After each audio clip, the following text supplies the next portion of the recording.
Bonjour. En ce mois d'octobre, toute l'équipe et nos invités vont vous parler de films par des femmes, sur des femmes ou avec des femmes pour la seconde édition de la collection Femmes de cinéma.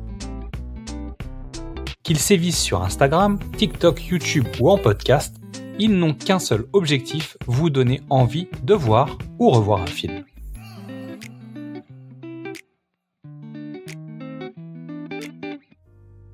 La dernière fois qu'elle était venue, elle nous avait parlé de la vie scolaire. Le cinéma flamboyant revient pour nous parler du film La couleur des sentiments. Le film La couleur des sentiments rentre parfaitement dans le thème Femmes de cinéma. Avant toute chose, voyons un petit peu de quoi parle ce film. Dans les années 60, dans le sud des États-Unis, Skeeter, interprétée par Emma Stone, retourne dans sa ville natale. Là où elle a grandi, auprès de sa famille, et surtout là où elle a été élevée par la bonne noire afro-américaine. Car dans chaque famille, à cette époque, ce sont les bonnes femmes braves qui, en plus des tâches ménagères, de la cuisine et autres, devaient s'occuper des enfants, assurer leur sécurité et faire leur éducation. Skeeter décide d'écrire et de raconter ce que vivent ces femmes. Alors, non sans difficulté, elle va tenter, au mieux du possible, de convaincre deux d'entre elles de témoigner et de raconter les souffrances, humiliations qu'elles subissent dans les familles qui les emploient. Il s'agit d'Abeline, interprétée par Viola Davis, et Minnie, interprétée par Octavia Spencer. Maintenant, je vous laisse imaginer, est-ce que ces femmes vont réussir à s'en sortir ? Est-ce que quelqu'un va réussir à découvrir de qui il s'agit et leur porter atteinte? Est-ce que peut-être d'autres bonnes auront également envie de témoigner et de raconter ce qu'elles subissent au quotidien? Est-ce que finalement Skeeter risquera quelque chose de son écriture? Que va-t-il advenir de ces personnages et de ces femmes courageuses? À présent, voyons la fiche technique du film La couleur des sentiments. C'est un film sorti en 2011 et réalisé par Tate Taylor, à qui l'on doit le film Ava et le film La fille du train. La couleur des sentiments est l'adaptation du roman du même nom, écrit par Catherine Stockett. Un des grands points forts de ce film, c'est le casting 5 étoiles d'actrices époustouflantes. Il s'agit d'Emma Stone dans le rôle principal, de Viola Davis et Octavia Spencer, Bryce Dallas Howard et Jessica Chastain. Et j'entame à présent les raisons qui, selon moi, poussent et insistent pour regarder ce film, qui devraient être vraiment les points forts de ce film pour tout le monde. Tout d'abord, voyons les actrices, qui, selon moi, sont véritablement un des piliers de ce film. Emma Stone interprète avec simplicité et humilité ce personnage qui à la fois est simple, mais on sent une volonté de dénoncer, une volonté de transcrire les souffrances. C'est un personnage assez étonnant qu'elle interprète, puisque bien que le personnage a vécu dans cette ville et a grandi dans le sud des États-Unis, elle ne partage absolument pas la mentalité de ses anciennes amies et même de sa famille finalement.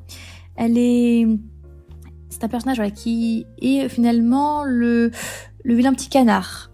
Elle tente d'observer un peu ses anciennes connaissances et s'aperçoit en fait de ce gouffre qui les sépare, et c'est simplement une question d'humanité. Et Emma Stone interprète ce personnage avec vraiment une force impressionnante. Il en est de même de Viola Davis, qui interprète le personnage d'une bonne assez humaine, assez douce, assez réservée.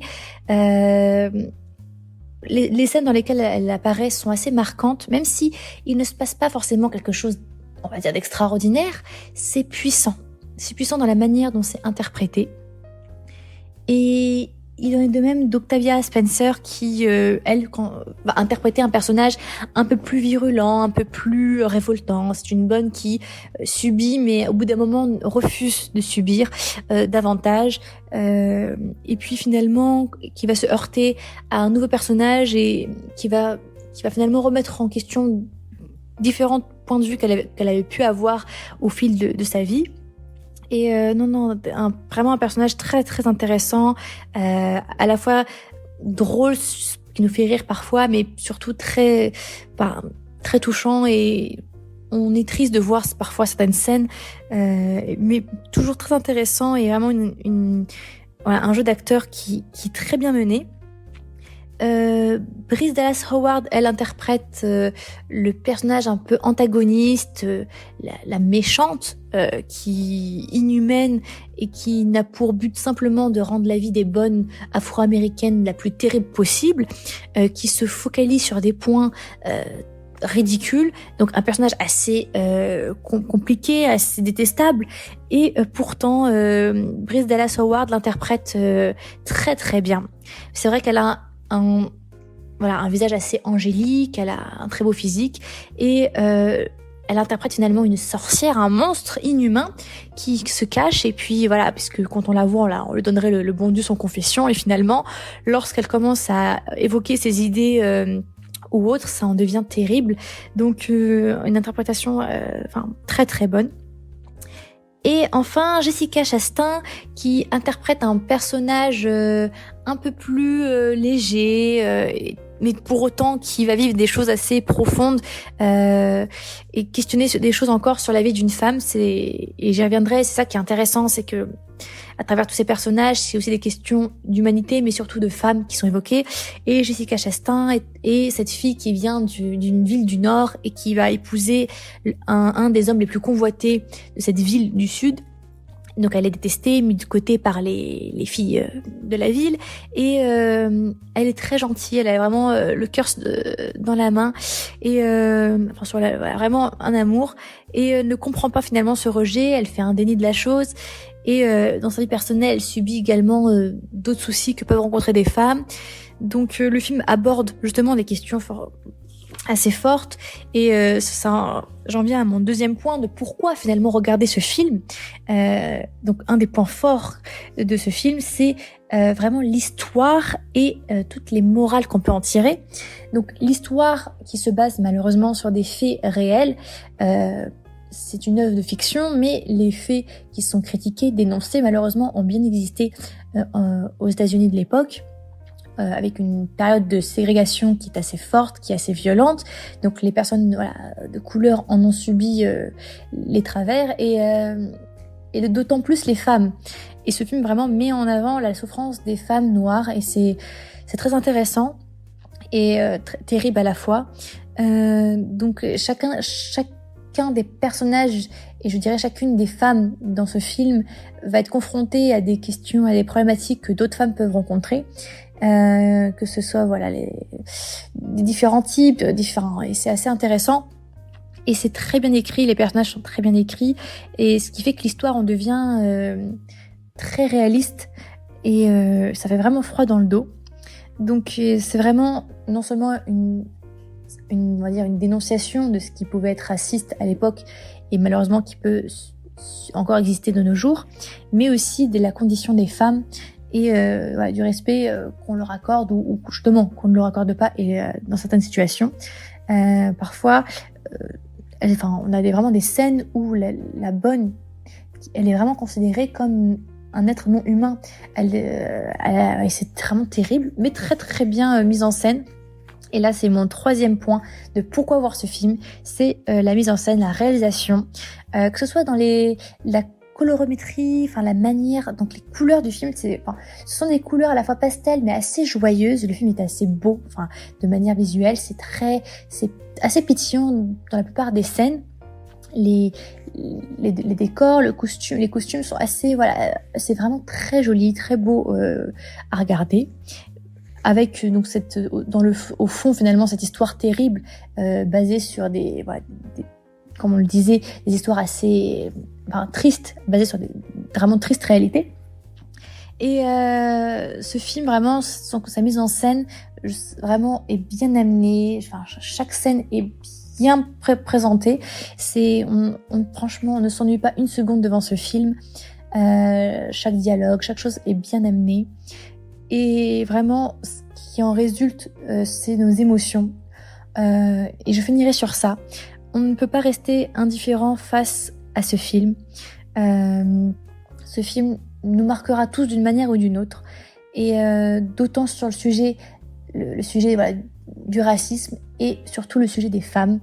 Et c'est pour ça voilà, que je voulais mettre en avant ce magnifique film qui est absolument à découvrir et à voir et à revoir. Et voilà, j'espère que vous apprécierez le visionnage ou le revisionnage de ce film. Comme toujours, une belle participation. Encore une fois, merci d'être avec nous et de nous accorder ta confiance. Retrouvez le cinéma flamboyant sur ses réseaux sociaux. On vous met le tout dans la fiche de l'épisode. Comme nous sommes en octobre et que notre collection parle des femmes de cinéma, il nous a semblé logique de pinkwasher un peu tout ça en associant ces épisodes à l'opération Octobre Rose, car il est bon de rappeler l'importance de la prévention autour du cancer du sein.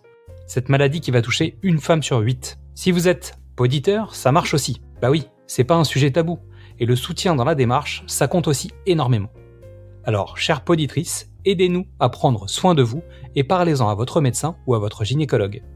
Vous pouvez nous retrouver sur Facebook, X, Instagram, TikTok, YouTube ou Letterboxd. Ce sont vos commentaires et vos votes qui vont nous aider le plus. Alors un grand merci à vous. Nous avons créé pour vous des playlists musicales autour des différents formats que nous proposons sur Deezer et sur Spotify. Et à demain pour découvrir une nouvelle femme de cinéma. J'ai trouvé du travail au Jackson Journal. Je rêve de devenir écrivain. Ebeline, vous en avez renversé. Seigneur, pardonnez-moi. Je vais finir par la tuer celle-là, Ebeline. Une proposition qui préconise l'installation de toilettes séparées pour les domestiques de couleur. C'est peut-être pour toi qu'on devrait installer des toilettes à l'extérieur. Vous m'avez demandé d'écrire sur ce qui me pose problème. Je vous écoute. J'ai été élevée par une femme de couleur. J'ai vu à quel point c'était simple et complexe à la fois. J'ai envie d'écrire pour donner le point de vue de nos peuples. Ce serait prendre un risque énorme dans une ville comme Jackson, Mississippi. Ces femmes de couleur qui élèvent les enfants des blancs, mais elles n'ont même pas le droit d'utiliser les toilettes de la maison. Vous êtes renvoyée, Minnie Jackson. J'ai préféré mettre par écrit ce que j'ai à dire pour vous le lire. D'accord, je veux bien lui parler. Saviez-vous, étant petite fille, qu'un jour vous seriez domestique? Oui, madame, bien sûr. Avez-vous rêvé de faire autre chose? Vous pouvez compter sur moi. On est toutes avec vous. Vous êtes folle, vous êtes malade? Non, dame. Mais vous, oui. Le contenu est scandaleux.